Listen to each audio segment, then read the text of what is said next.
Bienvenue sur Exponentiel Podcast. As-tu l'impression que les choses vont trop vite? As-tu l'impression d'avoir perdu le contrôle? Es-tu dans une spirale ou un tourbillon qui fait en sorte que tu es vraiment épuisé ou tu ne sais plus vraiment où mettre de la tête? Eh bien, aujourd'hui, c'est une émission pour t'aider à ralentir. Conseil pour ralentir. Reste jusqu'à la fin de cet épisode. Je vais essayer de te donner le plus de contenu possible pour t'aider à reprendre contrôle de ta vie, à reprendre contrôle de ton business, de ton leadership, de ton ministère. C'est un sujet ultra important aujourd'hui quand tout va trop vite. Juste avant, j'aimerais t'offrir une formation gratuite qui est alignée avec l'enseignement d'aujourd'hui, c'est-à-dire que c'est une formation qui s'appelle « Comment vivre une vie sur mesure pour toi ». Très souvent, la vie que nous avons n'a plus rien à voir avec qui nous sommes. On perd le contrôle. On est impliqué dans plein de choses qui ne sont pas nous. Et c'est vraiment une formation, c'est ma formation gratuite la plus suivie. Et j'espère qu'elle pourra contribuer dans ta vie. Si tu es en YouTube, eh bien, c'est dans le premier lien qui est dans la description de la vidéo. Si tu es sur Exponentiel Podcast, si tu es sur un podcast audio, eh bien, c'est simple. Tu vas dans la description de ton podcast et je vais laisser le lien là également pour que tu puisses rejoindre gratuitement cette formation. C'est tout à fait gratuit. C'est de la contribution maximale dans ta vie pour que tu réussisses. Mon but, ma mission, c'est de t'aider à réussir ce que Dieu a placé sur ton cœur. Alors aujourd'hui, justement, l'une des choses qui pourrait t'éloigner, te faire manquer ou gâcher ce que Dieu a placé dans ta vie, dans ton ministère, dans ton business, dans tes projets, c'est d'aller trop vite. Et on sait très bien, c'est comme en voiture, quand on va trop vite et qu'il arrive un obstacle, qu'il arrive une courbe, eh bien, on passe tout droit et on finit dans le décor et ça peut très, très mal tourner. Aujourd'hui, avec tous les moyens que nous avons, que ce soit au niveau technologique, que ce soit au niveau géographique, que ce soit au niveau financier, tout ça, on a la possibilité d'aller très, très, très vite. Et j'ai l'impression parfois que quand je regarde beaucoup de gens autour de moi, j'ai l'impression que tout le monde est dans une course contre la montre, tout le monde est stressé. Et j'ai vraiment eu à cœur après avoir côtoyé plein de personnes, tout ça, j'ai vraiment eu à cœur de faire cette thématique aujourd'hui pour aider le plus de gens possible. J'ai l'impression que tout le monde autour de moi, en tout cas beaucoup de personnes autour de moi, sont dans le tourbillon, sont dans le stress. Et un des dangers également, quand tu es dans la course, eh bien, tu ne vois plus les angles morts. Et ça, c'est extrêmement dangereux parce que tu fais des gestes, des décisions, mais tu ne vois pas les angles morts parce que ça va trop vite et tu peux avoir des conséquences vraiment négatives qui peuvent vraiment faire beaucoup de mal à ta destinée. Parfois, aujourd'hui, dans ce podcast, on parle beaucoup à des entrepreneurs, on parle à des leaders, on parle à des gens qui sont dans le ministère. Et parfois, on a 1000 projets avec des échéances qui ne sont pas réalistes, tout ça. Et ça va trop vite. Aujourd'hui, si tu en as marre de cette vitesse et que tu veux ralentir, sans tout abandonner, sans arrêter de faire ce que tu fais, mais tu veux que ça ralentisse, eh bien, tu es au bon endroit. On va t'aider aujourd'hui. J'aimerais juste lire un passage de la Bible qui, pour moi, est tellement significatif dans la thématique d'aujourd'hui. Psaume 46. Il dit « Dieu est pour nous un refuge et un appui, un secours qui ne manque jamais dans la détresse. C'est pourquoi nous sommes sans crainte quand la terre est bouleversée et quand les montagnes chancellent au cœur des mers. Des nations s'agitent, des royaumes s'ébranlent, il fait entendre sa voix et la terre se fond d'épouvante. L'Éternel des armées est avec nous, le Dieu de Jacob est pour nous une haute retraite. » Vous contemplez les œuvres de l'Éternel. C'est lui qui a fait cesser les combats jusqu'au bout de la terre. Il a brisé l'arc, il a rompu la lance, il a consumé par le feu les chars de guerre. Arrêtez et sachez que je suis Dieu. Arrêtez et sachez que je suis Dieu. Je domine sur les nations et je domine sur la terre. En d'autres mots, dans ce texte, on voit qu'il se passe plein de choses. La guerre, des problématiques, des craintes, des bouleversements, plein de choses, mais il nous rappelle que Dieu est au contrôle et parfois, Dieu dit « arrêtez et sachez que je suis Dieu ». Et j'ai à cœur de dire à certaines personnes qui nous écoutent aujourd'hui, j'ai à cœur de dire de la part de Dieu, parfois il faut arrêter et laisser Dieu reprendre le contrôle. On est dans une course effrénée. Et si on continue à ce rythme, si tu continues à rouler à ce rythme, tu n'aimeras pas la suite, tu n'aimeras pas le futur. Et c'est pour ça que parfois, il faut simplement ralentir le rythme, trouver le rythme qui te correspond. Parfois, c'est le rythme de quelqu'un d'autre, c'est le rythme d'un collègue, c'est le rythme de ton pasteur, c'est le rythme de tes collaborateurs, de tes partenaires, tout ça. Mais c'est pas ton rythme à toi. Et si tu essaies de courir dans le rythme d'un autre, ça va mal finir. Alors aujourd'hui, voici des conseils pour ralentir ton rythme. D'ailleurs, si tu es sur YouTube en ce moment, n'hésite pas à écrire dans les commentaires mon rythme, la cadence qui me correspond, le rythme de Dieu pour moi. N'hésite pas, tu peux même écrire « Je veux ralentir » ou « Ça doit ralentir ». Bonjour, ici Luc Dumont. Si tu es béni et inspiré par ces émissions et que tu veux nous aider à diffuser encore davantage ce message, eh bien, deviens aujourd'hui un partenaire d'Exponentiel TV. C'est simple, tu vas dans le lien qui apparaît dans la description de cette vidéo et tu rejoins la communauté des activateurs de destinée. De retour à l'émission. Alors, premier conseil pour ralentir ton rythme, c'est reviens à ton appel premier. Ça, c'est un conseil ultra important. C'est-à-dire que lorsqu'on commence, lorsqu'on se lance, souvent au départ, on est activé, que ce soit dans les affaires ou que ce soit dans le ministère, souvent on est activé par notre appel premier, c'est-à-dire on a reçu une vision, on a un feu dans notre cœur et là on se lance, allez on y va. Mais en cours de route, il arrive des possibilités, des tentations, des opportunités, des nouvelles personnes qui nous proposent des nouvelles aventures, des nouveaux projets. Et là, on voit que d'autres personnes qu'on côtoie font d'autres trucs qui fonctionnent bien, donc on a envie d'aller dans cette direction-là. Après ça, on est sollicité pour tel ou tel truc, on a certains succès dans un domaine, et là, on élargit. Et finalement, tu te réveilles 1 an, 2 ans, 5 ans, 10 ans plus tard, où tu es dans une course effrénée, avec plein d'échéances, plein de trucs que tu dois faire à gauche et à droite, mais la vérité, c'est que tu n'es plus pleinement dans ton appel. Tu fais plein de bonnes choses, des choses que les autres apprécient, des choses qui aident les autres, des choses qui ne sont pas nécessairement ce sont des bons projets, des super projets même parfois, mais ce n'est pas ton appel. C'est pas pour ça que tu as commencé. C'est pas à ça que Dieu t'a appelé. Et c'est ça qui fait qu'à un moment donné, ça devient intolérable. Et donc, si tu veux ralentir le rythme, eh bien, la première chose, c'est de revenir à ton appel premier. Je t'assure, mon ami, que le jour où tu reviens à ton appel premier, à ce que Dieu a mis dans ton cœur, à la vision d'origine, eh bien, tu t'aperçois que, il y a peut-être certaines choses que je fais en ce moment qui ne sont pas nécessaires, que je pourrais enlever. Il y a peut-être certaines choses que je poursuis, que je suis dans une course pour ces choses, puis finalement, j'ai peut-être rien à voir là-dedans. Et là, tu ralentis. Deuxième conseil, c'est pourquoi tout faire cette année ou pourquoi tout faire maintenant? Une des pressions que met sur nous la technologie, c'est à quel point ça peut être rapide. Et là, surtout qu'on voit avec les réseaux sociaux, tout ça, on voit plein de choses. En fait, à tous les jours, moi, je vois des opportunités. Je me dis, ça serait génial de faire ça. Je me dis, on pourrait faire ça. Et là, tu te retrouves sur la table avec plein de projets. À chaque année, quand on commence l'année, je place sur la table des projets et j'ai envie de faire tous ces projets. Mais à chaque fois, je suis tellement conscient que je ne pourrais pas faire tout ça cette année et je ne pourrais pas faire tout ça maintenant. Alors, en ce moment, au moment où je fais ce podcast, j'ai plusieurs projets dans mon cœur et dans mon esprit, mais j'ai accepté. Et je t'assure que j'aurais envie de les démarrer la semaine prochaine, mais j'ai accepté que si je démarre ça la semaine prochaine, je vais entrer dans un tourbillon et dans une course effrénée et je ne serai pas bien.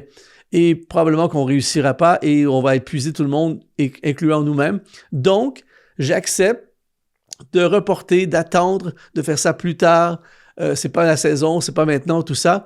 Parce que le jour où tu veux tout faire maintenant, tu veux tout faire cette année, c'est là que ça devient la course. Et c'est pour ça qu'il y a plein de personnes, peut-être que tu en fais partie, n'hésite pas à commenter.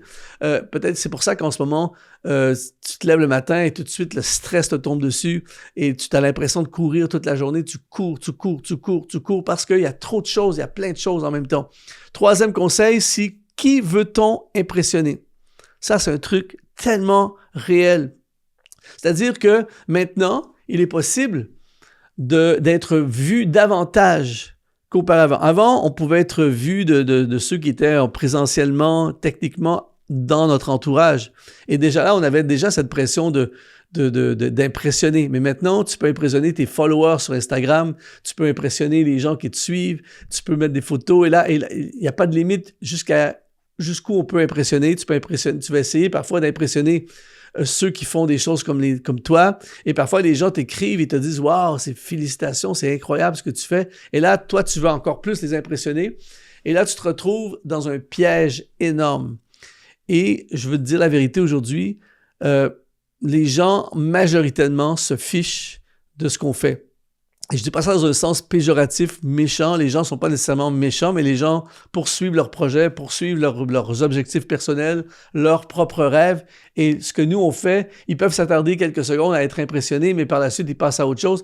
Et toi, tu es en train de te tuer au travail, tu es en train de t'écraser sous la charge, tu es en train de t'endetter, tu es en train de te rendre malade, même physiquement et spirituellement et mentalement, parce que tu fais des choses, fais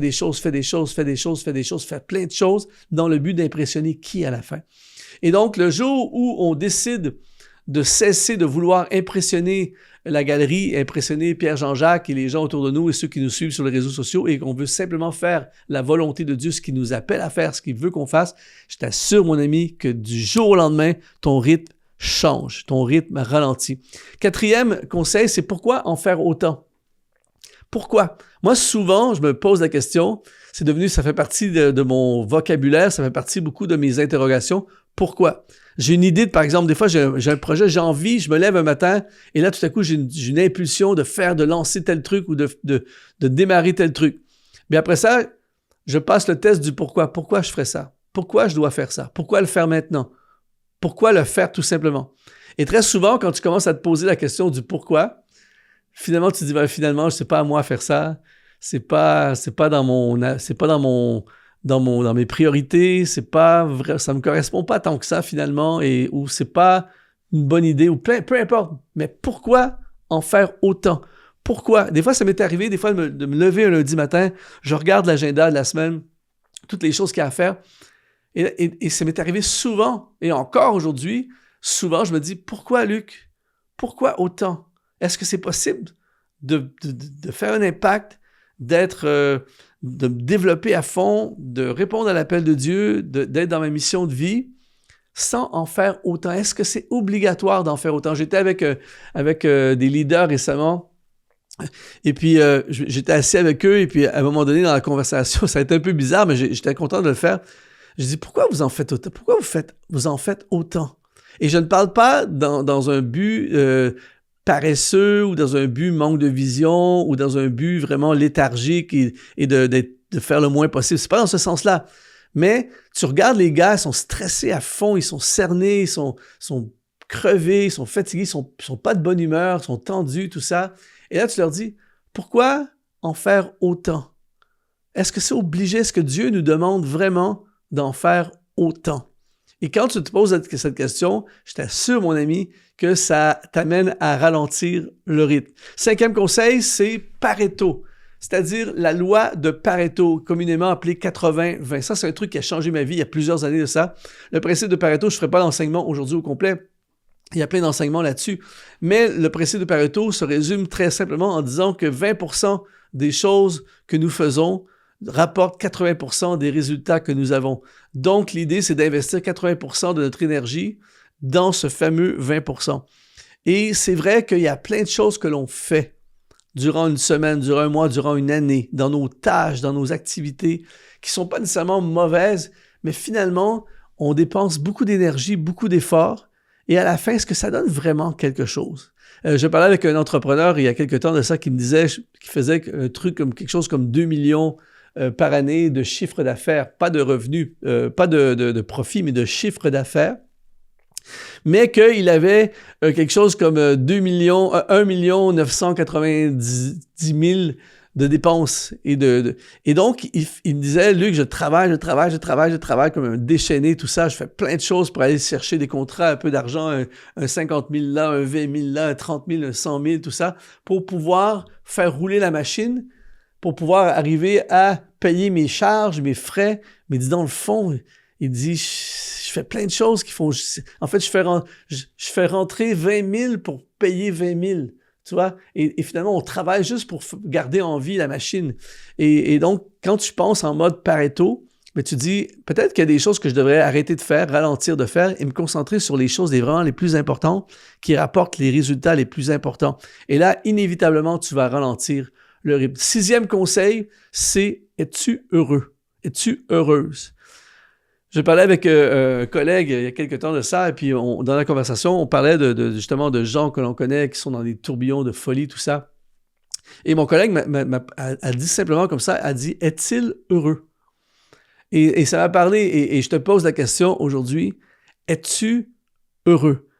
Tu te lèves le matin, tu cours toute la journée, c'est la course toute la semaine, tu arrives le week-end, tu es complètement crevé, et puis ça continue semaine après semaine, tout ça, ça va vite, tu cours, tu es à bout de souffle tout le temps, et tu fais plein de choses qui peuvent sembler même des choses extraordinaires.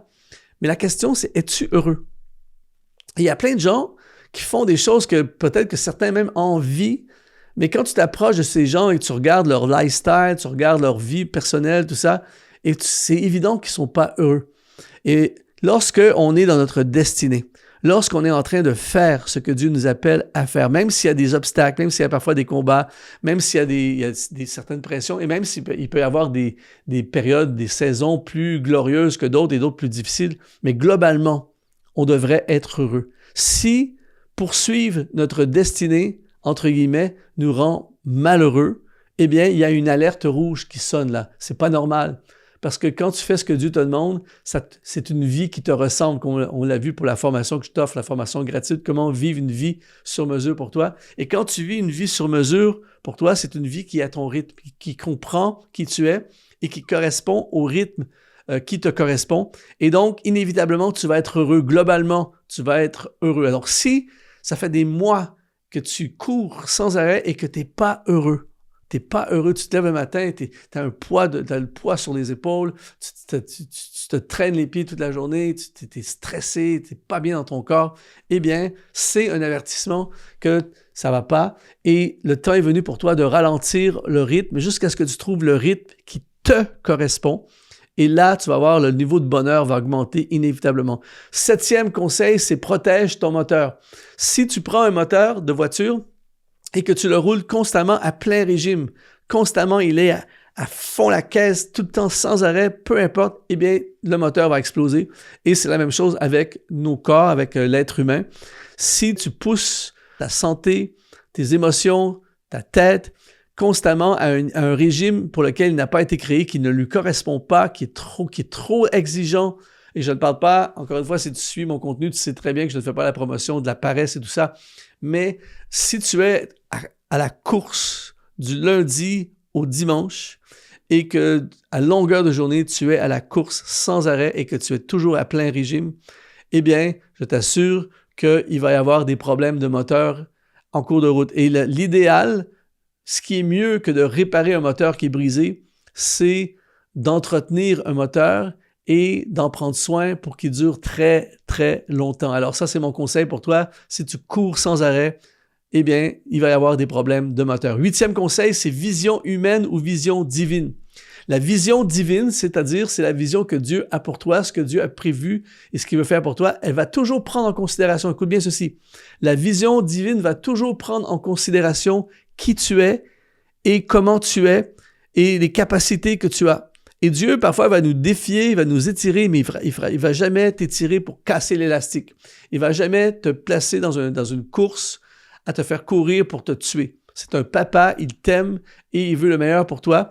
Donc, la vision divine ne t'amènera jamais là. Le problème, c'est qu'il y a la vision humaine. Et la vision humaine est souvent dissimulée derrière de l'ambition, derrière la compétition, la comparaison et de vouloir faire comme les autres. Et là, c'est là qu'on tombe dans le piège de sortir de la cadence pour laquelle on a été créé. On n'est plus dans notre rythme. Et là, on va trop vite, on va trop loin. On s'étire trop dans le but non d'accomplir une vision divine, mais dans le but d'accomplir une vision humaine. Alors aujourd'hui, reviens à la vision divine. 9e conseil, c'est ralentir pour mieux voir. À chaque fois dans ma vie où j'ai été trop vite, à chaque fois dans ma vie où j'ai été dans la course effrénée, à chaque fois, j'ai manqué plein de choses. J'ai manqué des virages, j'ai manqué des opportunités, j'ai manqué des personnes, j'ai manqué des occasions, j'ai manqué des moments de bonheur, j'ai manqué plein de choses parce que ça va trop vite. Et donc, l'idée, c'est de ralentir pour mieux voir. Quand tu ralentis, tout à coup, tu vois plus, tu es plus à l'écoute de ce que ton équipe, de tes collègues disent. Tu as le temps d'écouter, tu as le temps de réfléchir, tu as le temps de prendre des meilleures décisions, tu as le temps de réfléchir puis de dire finalement ça, non, je ne le fais pas. Tu as le temps de mieux faire ce que tu fais, tu as le temps de mieux apprécier ce que tu fais. Donc, aujourd'hui, si tu veux ralentir ton rythme, c'est la clé pour mieux voir. Et le 10e conseil, c'est profite du voyage. Il n'y a rien de pire qu'un voyageur qui roule comme un déchaîné pour arriver à destination, que finalement la destination, c'était pas si incroyable que ça. Et puis là, il revient à la maison.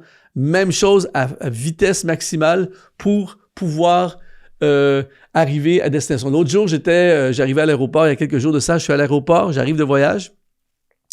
Et j'entends, en fait, j'ai deux choses. Un, j'entends un gars qui était pas tellement loin, il dit à son épouse, il dit les vacances sont finies. Et après ça, tout de suite après ça, il y a une dame derrière moi qui, on faisait la queue pour passer la douane et elle me marchait sur les talons. À chaque fois qu'on avançait un peu, il y avait une longue file et elle me marchait sur les talons. Et en fait, je commençais à être agressé par ça. Elle me marche sur les talons, tout ça, alors que ça n'ira pas plus vite. Et en fait, j'avais envie de lui dire, madame, est-ce que vous voulez que je me couche par terre et vous allez marcher sur moi pour aller plus vite?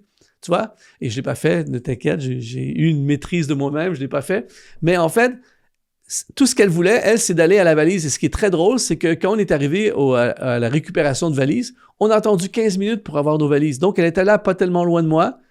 Elle a poussé pour passer la sécurité, la douane. Mais après ça, on est là et on attend que la valise arrive. Pareil, comme des fois, tu es sur l'autoroute, tu as sur la route, le gars qui te pousse en derrière, tout ça, il va aller vite. Puis finalement, on arrive au feu, il te dépasse, il arrive au feu, il attend au feu. Et donc, l'idée, c'est qu'il y a des gens qui vivent le voyage comme ça, courir, et finalement, ils ne profitent pas du voyage. Alors que l'idée, c'est pas juste d'arriver à l'objectif, c'est pas juste d'implanter ton église, l'objectif. C'est pas juste d'écrire, de publier ton livre. L'objectif, c'est pas juste de lancer ta chaîne YouTube, de démarrer, d'avoir ton entreprise et prospérer. C'est le processus en cours de route que tu devrais profiter. Je profite. En ce moment, je crée le site web de mon entreprise. Il n'y a rien de fait encore, mais wow, quelle joie. On est dans le projet. On profite du voyage et on se réjouit alors qu'on crée le site web. On se réjouit alors qu'on prépare la campagne de publicité. On se réjouit alors qu'on gagne une âme. On n'a pas encore implanté l'église, mais on gagne une âme.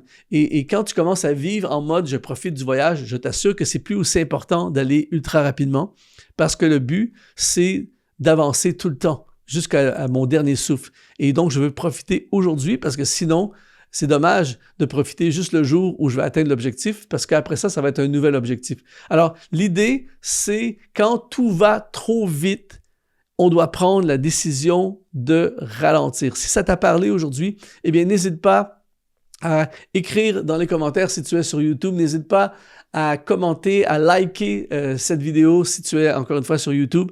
Et si tu es en audio podcast, s'il te plaît, ça me ferait vraiment plaisir si tu pourrais aller sur ton podcast et nous laisser 5 étoiles si l'émission t'a plu. Je t'invite à rejoindre la formation gratuite « Comment vivre une vie sur mesure pour toi ». C'est un peu ce qu'on a parlé aujourd'hui, mais plus en détail encore. Ici Luc Dumont, c'est vraiment un plaisir de contribuer dans ta vie et je te dis, sois exponentialisé.